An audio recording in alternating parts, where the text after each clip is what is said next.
Gold, trusted gold buyers. మీరు తాకట్టు పెట్టిన బంగారాన్ని విడిపించి ఈ రోజు ఉన్న మార్కెట్ ధరకు కొనబడను.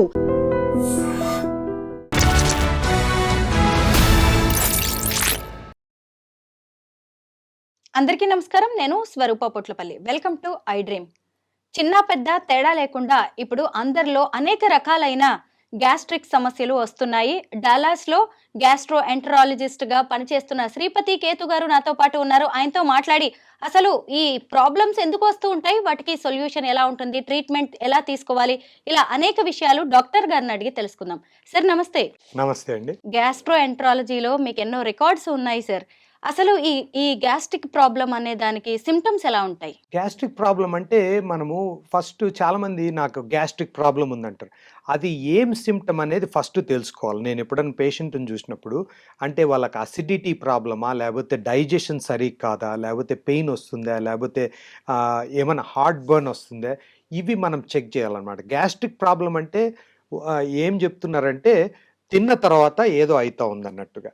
అది ఏమనేది ప్రాపర్గా కనుక్కొని దాన్ని బట్టి ట్రీట్మెంట్ ఉంటుందన్నమాట. ఇప్పుడు కామన్గా గ్యాస్ట్రిక్ ప్రాబ్లం ఏమంటే యాసిడ్ రిఫ్లక్స్ వల్ల గ్యాస్ట్రిక్ ప్రాబ్లం అంటారు. అదేమవుతుంది, మనకు స్టమక్లో యాసిడ్ ప్రొడ్యూస్ అవుతుంది. అది మనకు ఫుడ్ని డైజెస్ట్ చేయడానికి ఉపయోగపడుతుంది. కానీ యాసిడ్ ఎక్కువ మనకు ఇసాఫెగస్ అన్నవాహిక దగ్గరకు వచ్చిందనుకోండి, హార్ట్ బర్న్ వచ్చి అక్కడ డ్యామేజ్, ఈ ఇసాఫెగస్ డ్యామేజ్ అవుతుంది అనమాట. దానివల్ల చాలామందికి ఆల్మోస్ట్ ఒకసారి చెస్ట్ పెయిన్ వచ్చి హార్ట్ అటాక్ ఏమో అని కూడా టెన్షన్ వస్తుంది అనమాట. యాసిడ్ రిఫ్లక్స్ వల్ల కూడా అట్లా చెస్ట్ పెయిన్ రావచ్చు, హార్ట్ బర్న్, తర్వాత మింగడానికి ప్రాబ్లం కావచ్చు, ఇవన్నీ ఉంటాయి.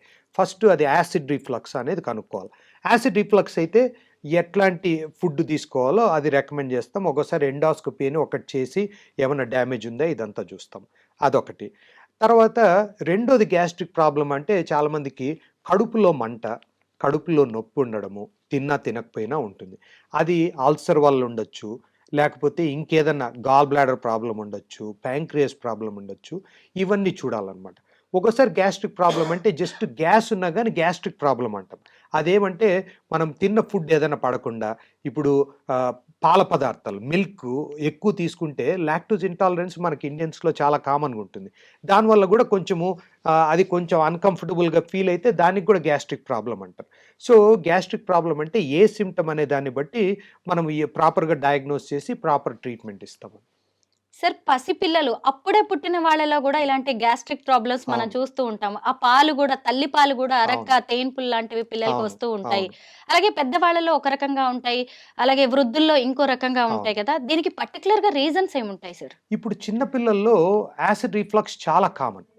అందుకోసము ఎస్పెషలీ పుట్టిన పిల్లలకు ఒకటి యాసిడ్ బాగా ఎక్కువ వచ్చేస్తుంది. అక్కడ ఒక చిన్న వాల్వ్ లాగా ఉంటుంది, స్పింక్టర్ అంటాం.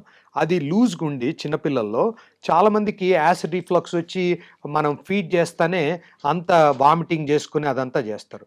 కాబట్టి యాసిడ్ రిఫ్లక్స్ ఉండే పాసిబిలిటీ ఉంది. ఇంకోటి ఏమంటే ఒకసారి మిల్క్ పడకుండా మిల్క్ అలర్జీ ఇట్లున్నా కానీ వస్తుంది. ఆరు ఇంకోటి ఏదైనా కడుపులో ఏదైనా ప్రాబ్లం ఉన్నా గ్యాస్ ఫామ్ అయ్యి అప్పుడు దానివల్ల వామిటింగు ఇదంతా తేంపులు వచ్చేది ఇదంతా ఉంటుంది చిన్నపిల్లల్లో. ఇప్పుడు అడల్ట్స్ కానీ ఓల్డ్ పీపుల్లో వేరే ప్రాబ్లమ్స్ ఉండొచ్చు. Acid reflux still very common అనమాట. ఎందుకంటే మనము ఎస్పెషలీ ఈ ఒబిసిటీ, ఊబకాయం పెరిగే కొద్దీ మనకు యాసిడ్ ప్రాబ్లమ్స్ ఎక్కువ అవుతున్నాయి అనమాట. కాబట్టి ఏ ఏజ్ అనేది లేకుండా, అందుకే నేను ఈ చాలా యంగ్ పీపుల్ని చూస్తుంటాను, చాలా ఓల్డ్ పీపుల్, అందరికీ యాసిడ్ రిఫ్లక్స్ ఉంటుంది. ఎందుకంటే బరువు పెరగడం ఒకటి, మన ఆహార అలవాట్లు మారినాయి, లైఫ్ స్టైల్ మారింది, మనం లేటుగా తింటున్నాము, లేటుగా పడుకుంటున్నాము, నిద్ర ఉండదు, స్ట్రెస్ ఎక్కువ ఉంటుంది, మనం ఆయిలీ ఫుడ్స్ ఎక్కువ తింటాము. దీని అందరితో చాలా మటుకు గ్యాస్ట్రో ఇంటెస్టైనల్ డైజెస్టివ్ ప్రాబ్లమ్స్ ఉంటాయి. Acid reflux one of the common symptoms అన్నమాట. Okay sir. అయితే ఇప్పుడు ఎక్కువగా ఈ గ్యాస్ట్రిక్ ప్రాబ్లం, ఈ అసిడిటీ వల్ల మన బాడీలో ఎఫెక్ట్ అయ్యే ఆర్గాన్స్ ఏంటి? మెయిన్గా ఇసాఫెగస్. యాసిడ్ రిఫ్లక్స్ రావడం వల్ల ఇప్పుడు ఇసాఫెగస్లో మనకు ప్రతి ఆర్గన్కు లైనింగ్ అనేది ఉంటుంది అనమాట. ఇప్పుడు మనకు వాల్ ఎట్లుందో అట్లనే దానికి కూడా ఒక వాల్ ఉంటుంది. అది oesophagus wall is different from stomach wall అనమాట.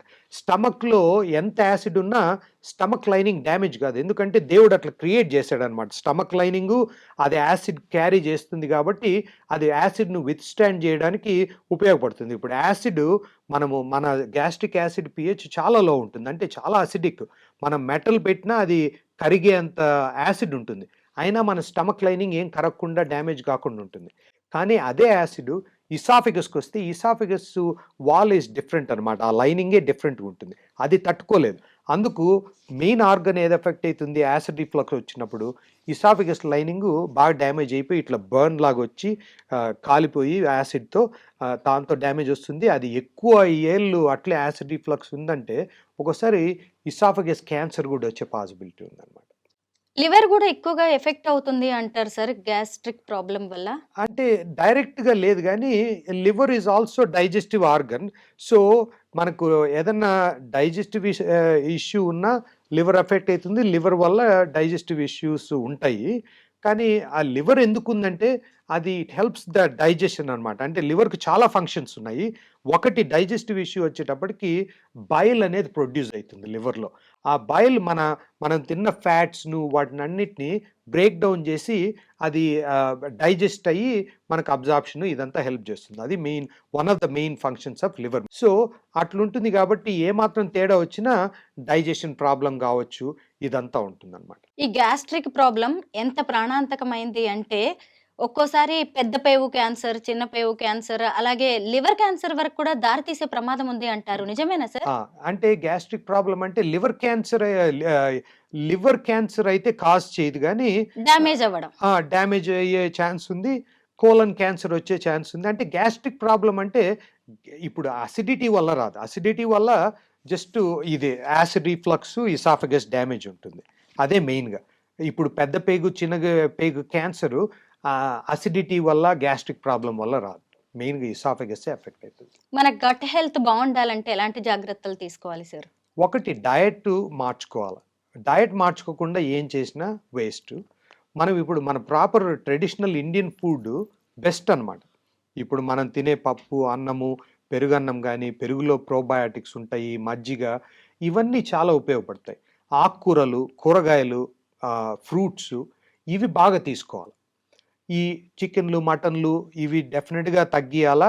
వీలైనంత వరకు తగ్గిస్తే బెటరు. ఎగ్ మంచిదే, ప్రోటీన్ వస్తది. కానీ plant based diet is the best diet అనమాట. ఆ కూరగాయలు బాగా తినడము ఎవ్రీడే తినాలా. నేను మామూలుగా ఎట్లా చెప్తానంటే plate should look like rainbow. అంటే అన్ని కలర్స్ ఉండాలన్నమాట. మనము అంటే ఇప్పుడు టొమాటోస్ గానీ, ఇప్పుడు క్యారెట్లు గానీ ఇట్లా దాంతోనే ఈ కలర్ వస్తుంది. ఆకుకూరలతో గ్రీన్ వస్తది. రెయిన్బో ఆఫ్ కలర్స్ అంటే అన్ని కలర్స్ ఉంటేనే ఎన్ని కలర్స్ ఉన్నాయంటే అంత బెనిఫిట్ ఉన్నట్టు. అందుకు plate should look like rainbow అంటాం. అది మనం తీసుకోవడం వల్ల గట్ హెల్త్‌కి చాలా ఉపయోగపడుతుంది. రెండోది ప్రాసెస్డ్ ఫుడ్స్ అంటే మనము ప్రిజర్వేటివ్స్ ఉన్న ఫుడ్స్ బాగా తగ్గించుకోవాలి. ఇప్పుడు మనము మ్యాగీ నూడిల్స్ ఉంటాయి, లేకపోతే బ్రెడ్డో, కేకో ఉంటది, ఐస్ క్రీమ్ ఉంటాయి. ఇవన్నీ హైలీ ప్రాసెస్డ్ అనమాట. దాంట్లో చాలా ప్రిజర్వేటివ్స్ ఇవన్నీ ఉంటాయి. దాంతో గట్ బ్యాక్టీరియా దెబ్బతిని మన గట్ హెల్త్ పాడవడం వల్ల గట్ హెల్త్ పాడైందంటే దానివల్ల బాడీలో ఇన్ఫ్లమేషన్ వచ్చి డయాబెటీస్ రావచ్చు, హార్ట్ డిసీజ్ రావచ్చు, ఆల్జైమర్స్, డిమెన్షియా రావచ్చు. ఇట్లా చాలా బ్యాడ్ ఎఫెక్ట్స్ ఉంటాయన్నమాట. అదంతా ఎక్కడ స్టార్ట్ అవుతుంది? గట్‌లో ఆ మైక్రోబయోమ్ అంటే ఆ బ్యాక్టీరియా కాంపోజిషన్‌ను బట్టి తేడా వస్తది. అది ఎట్లా ఫిక్స్ చేయాలా? ప్రాపర్ డయట్, అవాయిడింగ్ ఇవన్నీ అనమాట. తర్వాత ఎక్సర్సైజు, స్ట్రెస్ మేనేజ్‌మెంట్ ఇవన్నీ చాలా ఇంపార్టెంట్ అనమాట. ఇవన్నీ చేస్తే గట్ హెల్త్ బావుంటుంది. ఏం ప్రాబ్లమ్స్ ఉండవు. Prevention is better than cure అన్నట్టుగా మనం ప్రాబ్లమ్ వచ్చేంత వరకు వెయిట్ చేసి అప్పుడు చేస్తే it's not too late but it is late. So, అందుకే అవన్నీ రాకుండా చూసుకోవాలంటే మనం చిన్నప్పటి నుండి ఈ అలవాట్లు మన పిల్లోళ్ళకి నేర్పించి చేసుకుంటే ఎక్సర్సైజ్ అలవాటు చేయడము, ప్రాపర్‌గా తినడము, హెల్తీ డయట్ అలవాటు చేయడము, అది హెల్తీ డయట్ మీద ఇంట్రెస్ట్ కలిగించేటట్లు చేయాల. ఎందుకంటే ఇప్పుడు స్వీట్ తింటే ఎవరికైనా హ్యాపీగా ఉంటుంది. But sweet is an addiction అనమాట. అది ఏదైనా మోడరేట్‌గా అన్నీ తినొచ్చు. నేనేం స్వీట్లు తినొద్దని చెప్పడంలే. కానీ ఏదైనా ఒక లిమిట్‌లో ఉండాలి. రోజు స్వీట్లు తిని ఫైబరు, వెజిటబుల్స్ తినలేదనుకోండి, అయితే ఇట్స్ వెరీ బ్యాడ్. బట్ రోజు హెల్తీగా తింటే ఎప్పుడో స్వీటో, ఐస్ క్రీమో తింటే అదేం ప్రాబ్లమ్‌లే. అది ఎట్లా బ్యాలెన్స్ చేయాలా అవన్నీ కూడా మనం ఎడ్యుకేట్ చేసి పిల్లలకు చేస్తే చాలా ఉపయోగం ఉంటుంది. మీరు 3 డికేడ్స్ నుంచి అమెరికాలో ఉంటున్నారు. అక్కడ లైఫ్ స్టైల్ ఎలా ఉంటుందో మీకు బాగా తెలుసు. అక్కడ ఎక్కువ ప్రిజర్వేటివ్స్ ఉంటాయి. స్టోర్డ్ ఫుడ్ వాళ్ళు వాడుతూ అవును. ఉంటారు. కానీ మన ఇండియాకొచ్చేసరికి మన లైఫ్ స్టైల్ కూడా అంతా మారిపోయింది సార్. మారిపోయింది. ఇప్పుడు అవును. ఈవెన్ విలేజెస్‌లో కూడా కనీసం ఇంట్లో గేదె పాలు, ఆవు పాలు ఉండట్లే. అందరూ ప్యాకేజ్డ్ ప్యాకెట్ పాలు. ఆ పాలే వాడుతున్నారు అసలు. అవును. అవును. అయితే ఇక మీదటైనా ఇలాంటి ప్రాబ్లమ్స్ వస్తున్నాయి. ఇంకా వీటిని తీసేయాలి మనం కొత్తవి అని గూడా ఇప్పుడు ఈ జనరేషన్‌కి మీరేం చెప్తారు? అది ఎడ్యుకేషన్ మెయిన్‌గా అదే. అంటే దీని బ్యాడ్ ఎఫెక్ట్స్ చాలా బ్యాడ్ ఎఫెక్ట్స్ ఉన్నాయి ఈ డయట్ వల్ల. ఇది మన చేతుల్లో ఉండే ప్రాబ్లమ్ అన్నమాట. ముఖ్యంగా సార్ మన దగ్గర స్విగ్గీ, జొమాటో బాగా అవును. పెరిగిపోయాయి. ఆన్‌లైన్ ఆర్డర్స్ అసలు. అవును. ఈ రోజుల్లో బిర్యానీలు, ఎవరు బర్గర్‌లు అంతే. వంటలు చేయట్లేదు సార్. అవును. అవును. ఒకవేళ కూరగాయలు తెచ్చుకున్నా వారం 10 రోజులు అవే అవును. ఫ్రిడ్జ్‌లో పెట్టుకొని వండుకోవడం. అవును. పోనీ ఆ కూరగాయలు ఏమైనా అవును. బావుంటున్నాయా? అంతా కెమికల్స్, పొల్యూషన్, తాగే అవును. వాటర్ పొల్యూట్ అవును. అయిపోతుంది. ఎలా సార్? మనం బయట ఆర్డర్ చేస్తే దాంట్లో ఆయిల్ ఎక్కువ ఉంటుంది, ఉప్పు ఎక్కువ ఉంటుంది, సాల్ట్ ఎక్కువే ఉంటది. అదేదైనా స్వీట్ అయితే చాలా స్వీట్‌గా, చాలా రిచ్‌గా బటరు అవన్నీ ఏసి చేస్తారు. It's really bad for health. So, Swiggy, Zomato is not the problem. It is we are the problem. మనము మన లైఫ్ స్టైల్, మన పద్ధతులు మార్చుకోవాలి. అంటే బిజీగుండి స్విగ్గీ, జొమాటో ఆర్డర్ చేస్తే తప్పు లేదు. కానీ ఏం ఆర్డర్ చేస్తున్నాడనేది మన చేతుల్లో ఉంటుంది. టైం లేక ఆర్డర్ చేసుకోవడం తప్పు లేదు గానీ, మనము హెల్తీ ఫుడ్స్ కూడా ఆర్డర్ చేసుకోవచ్చు. ఏదైనా ఆర్డర్ చేసుకోవచ్చు గదా! మనది అది మారాలా?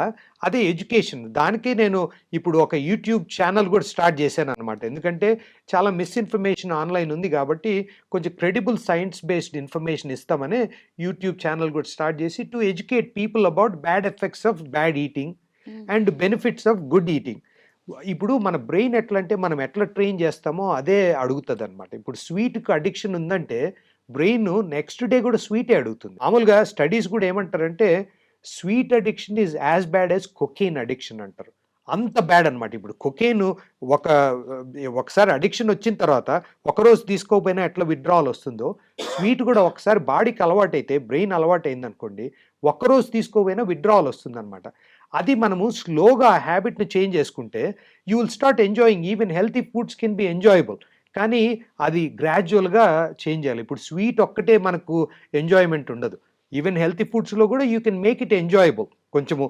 కొంచెము చేంజ్ చేస్తా వెరైటీ ఉంటే ఫ్రూట్స్ తినడము అదంతా కూడా healthy habits are also it can be addictive అన్నమాట. Healthy addiction. ఇప్పుడు ఫారిన్‌లో మీ దగ్గరకొచ్చే పేషెంట్స్ దగ్గర వాళ్ళు చెప్పే ఇష్యూస్ ఎలా ఉంటాయి సార్? మన ఇండియాలో ఎలా ఉంటాయి? డిఫరెన్స్ ఏంటి? సో అక్కడ నేను పేషెంట్స్‌కి, డాలస్ ఇక్కడ పేషెంట్స్‌కి. ఆ! సో, ఇక్కడ అంటే అక్కడ పేషెంట్స్ మనం చెప్పిన మాట యూజువల్‌గా ఫాలో అయితారు. అంటే ఈ డయట్ చేంజ్ చేయాలన్నా, మందులు తీసుకోమన్నా. అంటే అన్ని చోట్ల అన్ని రకాలోళ్ళుంటారు. కాబట్టి జనరలైజ్ చేయకూడదు.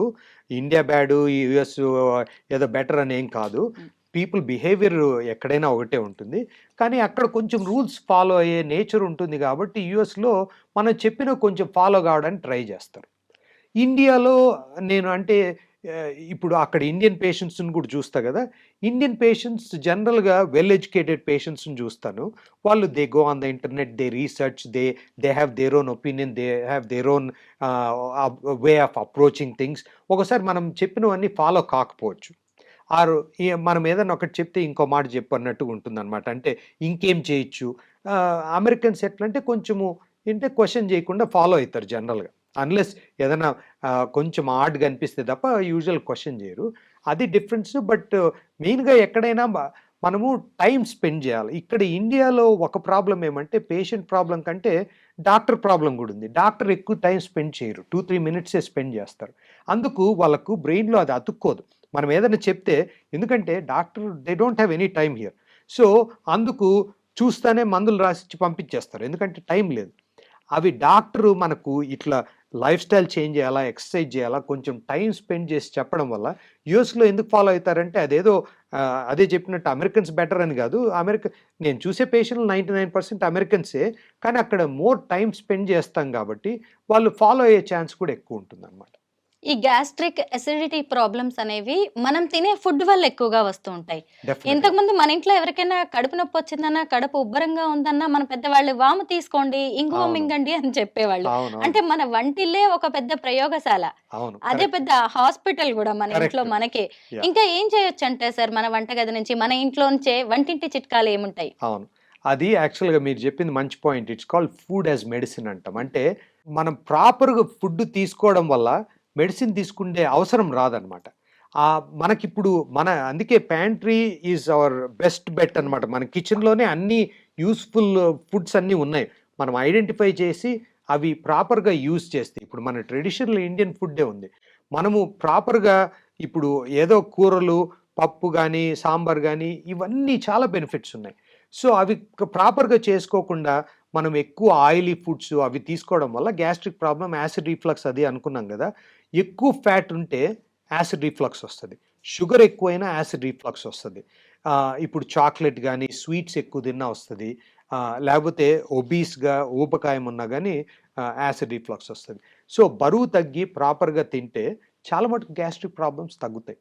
ఫైనల్ గా ఒక్క క్వశ్చన్ సార్, కొన్ని ట్రీట్మెంట్స్ కావచ్చు, లేదు అంటే కొన్నిటికి సంబంధించి స్టెరాయిడ్స్ ఇచ్చినప్పుడు, పెయిన్ కిల్లర్స్ ఇచ్చినప్పుడు అవును, వాటి వల్ల కూడా ఈ గ్యాస్ట్రిక్ ప్రాబ్లం వస్తూ చాలా ఉంటది. అవును, కరెక్ట్. డాక్టర్స్ కి ఇది తెలుసు, అయినా కానీ ఎందుకు అవి వాడుతూ ఉంటారు, పేషెంట్స్ కి ప్రిస్క్రైబ్ చేస్తుంటారు? ఎందుకంటే అది పేషెంట్ ఫాల్ట్, డాక్టర్ ఫాల్ట్. ఎందుకంటే పేషెంట్ ఏదైనా కొంచెం దగ్గొచ్చి, కొంచెం ఫీవర్ వస్తే డాక్టర్ దగ్గరికి పోతే, డాక్టర్ అది వైరస్ ఉండొచ్చు, దానికి యాంటీబయాటిక్ అవసరం లేకపోయినా డాక్టర్ ఏం పర్లేదులే ఓ 2 రోజుల్లో తగ్గిపోతుందని పంపిస్తే patient will not be satisfied. అంత డబ్బులు కట్టి పేషెంట్ కన్సల్టేషన్ అంతా పెట్టి ఏం అవసరం లేదు, ఓ 2 రోజులు వెయిట్ చేయమంటే patient will not be happy. పేషెంటే ఎక్స్పెక్ట్ చేస్తారు ఏదో ఒక ప్రిస్క్రిప్షన్, డాక్టర్ ఏమి ప్రిస్క్రిప్షన్ ఇవ్వాల్సి వస్తుంది. సో డాక్టర్ కూడా యాంటీబయాటిక్ ఏదో ఒకటి రాస్తారు. యాంటీబయాటిక్తో ఎన్నో నష్టాలు ఉన్నాయి. చాలా మటుకు ఇన్ఫెక్షన్లు, వైరల్ ఇన్ఫెక్షన్స్ ఉంటాయి, యాంటీబయాటిక్ దానికి అవసరం లేదు, పనిచేయదు. అది యాంటీబయాటిక్ అనేది బ్యాక్టీరియల్ ఇన్ఫెక్షన్ ఉంటే పనిచేస్తుంది, వైరస్ ఉంటే పనిచేయదు. ఇప్పుడు మనకున్న వైరల్ ఇన్ఫెక్షన్లకు కూడా కొంచెం సోర్ త్రోటో, కొంచెం కాఫో, జలుబో ఏదో చేస్తే డాక్టర్ దగ్గరికి వెళ్తే పేషెంట్ ఎక్స్పెక్ట్ చేస్తారు కాబట్టి డాక్టర్ కూడా ఇస్తాడు. డాక్టరు వద్దని కన్విన్స్ చేయొచ్చు, బట్ డాక్టర్కు ఈజీ థింగ్ ఏమి, కన్విన్స్ చేయడానికి 5 minutes పడుతుంది, ప్రిస్క్రిప్షన్ రాయడానికి 1 minute పడుతుంది. ఏది బెస్ట్? ప్రిస్క్రిప్షన్ రాసి పంపించేస్తారు, తొందరగా అయిపోతుంది. అది యాంటీబయాటిక్ తీసుకోవడం వల్ల there are so many bad effects. ఇప్పుడు మనం గట్ మైక్రోబయోమ్ ఇది మాట్లాడుతుంటాము, ఇది good bacteria, bad bacteria. It not only kills the bad bacteria, good బ్యాక్టీరియాని కూడా కిల్ చేస్తుంది. ఒక కోర్స్ 10 days యాంటీబయాటిక్ వేసుకుంటే 1 year వరకు తేడా ఉంటుంది అనమాట గట్ మైక్రోబయోమ్. సో అదొకటి. స్టెరాయిడ్స్ మీరు చెప్పినట్టు స్టెరాయిడ్ కూడా చాలా డ్యామేజ్, లైనింగ్ డ్యామేజ్ చేస్తుంది, మైక్రోబయోమ్ డ్యామేజ్ చేస్తుంది, వెయిట్ గెయిన్ అయ్యే ఛాన్స్ ఉంది, ఇవన్నీ ప్రాబ్లం ఉన్నాయి. తర్వాత pain medication, non steroidal anti inflammatory అంటాం, ఇప్పుడు బ్రూఫెన్ ఇట్లా ఉన్నాయి కదా, దాంతో కూడా గట్ లైనింగ్ డ్యామేజ్ అయ్యి అల్సర్స్ రావచ్చు, ఇది మైక్రోబయోమ్ డ్యామేజ్ రావచ్చు, ఇవన్నీ. కాబట్టి మెడిసిన్ ఎంత వీలైనంత తక్కువ తీసుకుంటే అంత బెటర్. అవసరమైతే తప్ప ఊరికే ఏదో వచ్చిందని కొంచెం తలనొప్పి వస్తానే బ్రూఫెన్ తీసుకోవడము, లేకపోతే కొంచెం దగ్గితే ఒక యాంటీబయాటిక్ తీసుకోవడము మంచిదిగా. Prevention is better than cure. Definite గా. థ్యాంక్ యూ సార్, ఎన్నో వాల్యుబుల్ విషయాలు మాకు చెప్పినందుకు. Thank you so much. No problem. Thank you. And for more videos, Please subscribe to iDream. Please subscribe to iDream. Please subscribe iDream. And please subscribe to iDream. For more videos, subscribe to iDream. please like, share and subscribe to the channel. Congratulations, iDream. subscribe to iDream. Subscribe to iDream.